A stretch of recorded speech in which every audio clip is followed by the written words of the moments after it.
آج کا جو فیصلہ الیکشن کمیشن آف پاکستان کی جانب سے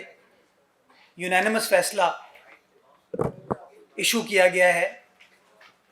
اس فیصلے کے دو اہم پہلو ہیں۔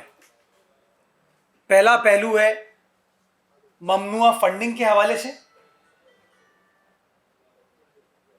کہ الیکشن کمیشن آف پاکستان نے تمام تفصیلات دیکھنے کے بعد، ایویڈنس کو دیکھنے کے بعد اس نتیجے پر پہنچا کہ پاکستان تحریک انصاف نے ممنوعہ فنڈنگ، پروہیبٹڈ فنڈنگ، جو کہ پولیٹیکل پارٹیز آرڈر 2002 کے تحت اور نئے الیکشنز ایکٹ 2017 کے تحت ممنوعہ کی ڈیفینیشن میں آتی ہے، پاکستان تحریک انصاف نے ماضی میں اس غیر قانونی عمل کو سر انجام دیا اور اس طریقے سے پولیٹیکل پارٹیز آرڈر 2002 کے آرٹیکل نمبر 6 کی خلاف ورزی کی۔ الیکشن کمیشن آف پاکستان نے جہاں یہ فیصلہ کیا کہ تحریک انصاف نے ممنوعہ فنڈنگ مختلف لوگوں سے، اداروں سے، شخصیات سے لی، جس میں فارن نیشنلز میں انڈین اوریجن کے لوگ بھی ہیں، اس کے ساتھ ساتھ الیکشن کمیشن آف پاکستان نے یہ فیصلہ بھی صادر فرمایا کہ عمران خان صاحب نے بحیثیت پارٹی سربراہ کے 2008 سے لے کے 2013 تک جو اکاؤنٹ جمع کرائے ہیں وہ غلط ہیں، اور وہ عمران خان صاحب کے دستخط کے بیسس کے اوپر الیکشن کمیشن آف پاکستان میں جمع ہوئے ہیں۔ دو نہیں، ایک پاکستان۔ اگر وہ پاکستان پیپلز پارٹی کے لیے ہے، نون لیگ کے لیے ہے،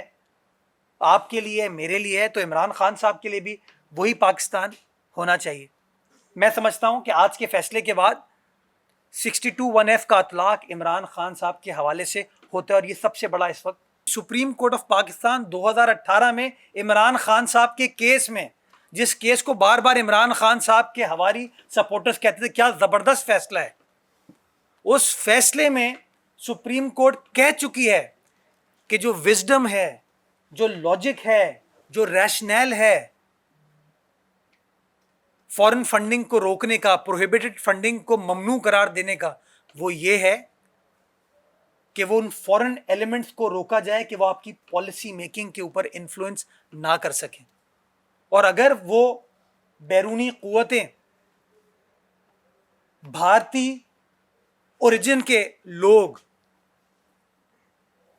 آپ کی پالیسی کو انفلوئنس کریں گے تو وہ آپ کی سوورینٹی اور انٹیگریٹی آف پاکستان کی خلاف جا سکتا ہے۔ آرٹیکل 17 کانسٹیٹیوشن کی خلاف ورزی ہے۔ یہ میں نہیں کہہ رہا ہوں، یہ سپریم کورٹ آف پاکستان کہہ رہا ہے۔ میاں نواز شریف کو 1 سال اپنا سٹیٹمنٹ میں ایک ایسٹ نہیں لکھنے پر غلط بیانی کا مرتکب قرار دیتے ہوئے آرٹیکل 62(1)(f) کے تحت ڈسکوالیفائی کر دیا گیا، تو اسی اصول کے تحت عمران خان صاحب نے 5 سال تک وہ غلطی کی ہے، تو اسی اصول کے تحت میں سمجھتا ہوں عمران خان صاحب کو بھی صادق اور امین نہیں رہنا چاہیے۔ 62(1)(f) کا پرنسپل بڑا آسان ہے۔ اس سلسلے میں عدالت چاہے سو موٹو لے سکتی ہے، اتنا بڑا نیشنل امپورٹنس کا اس وقت معاملہ ہے یہ۔ حنیف عباسی صاحب اپنے کیس کے اندر درخواست دائر کر سکتے ہیں کہ جی آپ نے کہا تھا کہ چونکہ الیکشن کمیشن نے فیصلہ نہیں کیا، یہ معاملہ ان کو طے کرنا چاہیے، تو اب چونکہ الیکشن کمیشن نے فیصلہ کر لیا ہے تو حنیف عباسی صاحب یہ درخواست دائر کر سکتے ہیں۔ اور تیسرا، مفاد عامہ کی ایک اور پبلک انٹرسٹ نئی لٹیگیشن بھی ہو سکتی ہے، کوئی اور شخص سپریم کورٹ چلے جائے اور کہے کہ جی آپ نے یہ فیصلہ کیا تھا، الیکشن کمیشن نے یہ فیصلہ کر دیا ہے، اس کے تحت عمران خان صاحب صادق اور امین نہیں رہے۔ آپ نے جس طرح میاں نواز شریف کے کیس میں، یوسف رضا گیلانی کے کیس میں فیصلہ کیا تھا کہ انہوں نے آرٹیکل 62(1)(f) کے یہ مرتکب ہوتے ہیں، تو آپ عمران خان صاحب کے کیس میں یہ فیصلہ کر دیں۔ تو یہ تینوں چیزیں پاسبلٹی، اب دیکھیں ہاؤ تھنگز انفولڈ۔ میں پہلے تو یہ واضح کروں، میں نے جن نہیں کہا، میں جس کا ہے ایک، کیونکہ یہ معاملہ سپریم کورٹ آف پاکستان سے پرٹین کرتا ہے بھائی، تو میں تو اس ادارے کی بات کروں گا جن کی میں بالکل اس کو معیوب سمجھتا ہوں، اسٹیٹمنٹ کو میں اسٹیٹمنٹ سے اتفاق بالکل نہیں کروں گا۔ سپریم کورٹ آف پاکستان تو آئین کی رکھوالی کرتی ہے بھائی، آئین کو اپنی ڈیسک پہ رکھتی ہے، اپنی گود میں رکھتی ہے، تو میں تو بالکل اس اسٹیٹمنٹ کو معیوب سمجھتا ہوں۔ میں ایز اے لائر،